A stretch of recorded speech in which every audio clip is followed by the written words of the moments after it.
जैसे कि आपने कई मरतबा गैर मुस्लिमों का एतराज़ सुना होगा।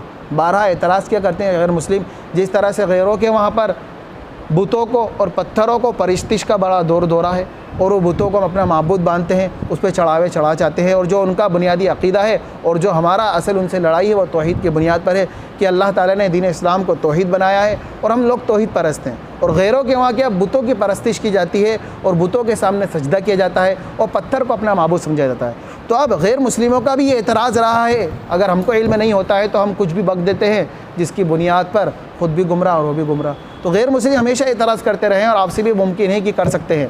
गैर मुस्लिम कहते हैं कि हमारे वहाँ जब बुतों को तुम बुरा समझते हो और बुतों की इबादत से रोकते हो और इसको ही कहते हो, तुम खुद अपना देख लो, तुम लोग तुम लोग मक्का जाते हो और काबतुल्लाह जो पत्थर का बना हुआ उसका तवाफ़ कर रहे हो, उसको अज़ीमत जान रहे हो, तो उसको सब कुछ समझ रहे हो। लेकिन उनको ये बताने की ज़रूरत है जिस तरह से तुम्हारे वहाँ जो बुतों का कॉन्सेप्ट है और तुम उसके अंदर अपने मालिक को, अपने हकीकी खालिक को बिठा कर बैठे हो और उस पर जो जिस अक़ीदे से तुम अमल कर रहे हो, हमारा ताल्लुक़ काबा से ये नहीं है जो तुम्हारा है।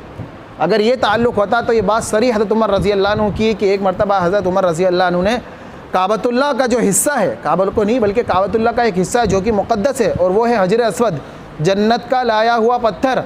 हज़रत उमर रज़ी अल्लाह अन्हु ने साफ़ तौर पे कह दिया, ए हजर अस्वद, अगर तुझे पहले तो कहा कि न तू नफ़ा पहुँचाने वाला है और ना तू नुकसान पहुँचाने वाला है, अगर मैंने अपने नबी मोहम्मद सल्लल्लाहु अलैहि वसल्लम को तुझे बोसा देते हुए नहीं देखा होता तो मैं हरगिज़ तुझे क्या नहीं देता, बोसा देता।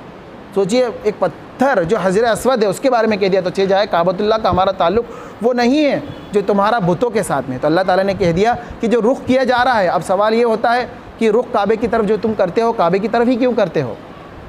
रुख तो तुम इधर भी कर सकते हो, जब अल्लाह ने कह दिया कि मशरिक़ भी तुम्हारे लिए, मशरिक़ भी है वो भी अल्लाह का है, मगरिब भी अल्लाह का है, वेस्ट भी अल्लाह का है, साउथ भी, जो भी डायरेक्शन है सब अल्लाह की है, तो उधर क्यों नहीं करते हो? तो बताया गया है कि रुख को अल्लाह ताला ने वहदत उम्मत की वजह से एक करार दिया है कि उम्मत का ध्यान नहीं बटले। और सबसे बड़ी चीज़ यकसोई, कि आप देखिए कि इंसान के सामने जितनी मुख्तलिफ़ चीज़ें होंगी, दस्तरख़्वान यहाँ पर लगा दिया जाए और आपके सामने दस्तरख़्वान पे हर इंसान के लिए अलग अलग चीज़ें रखी जाएँ, तो जहन इंतशार में होगा या नहीं होगा? बताइए, मुंतशिर होगा कि नहीं होगा? और दस्तरख़्वान लगा दिया और सबके लिए सिर्फ दाल चावल रख दिए तो किसी का जहन भटकेगा? बिल्कुल नहीं भटकेगा। हर एक दाल चावल खा रहा है, सामने वाला भी दाल चावल ही खा रहा है, हम भी दाल चावल खा रहे हैं, लेकिन सामने वाला बिरयानी खा रहा है, कोई कोफ्ते खा रहा है, कोई मुर्ग मटन खा रहा है, कोई चिकन पेसट खा रहा है, कोई मुगलाई खा रहा है, तो जहन इंतशार में पैदा हुआ। तो अल्लाह ताला ने कहा कि एक ही होना चाहिए।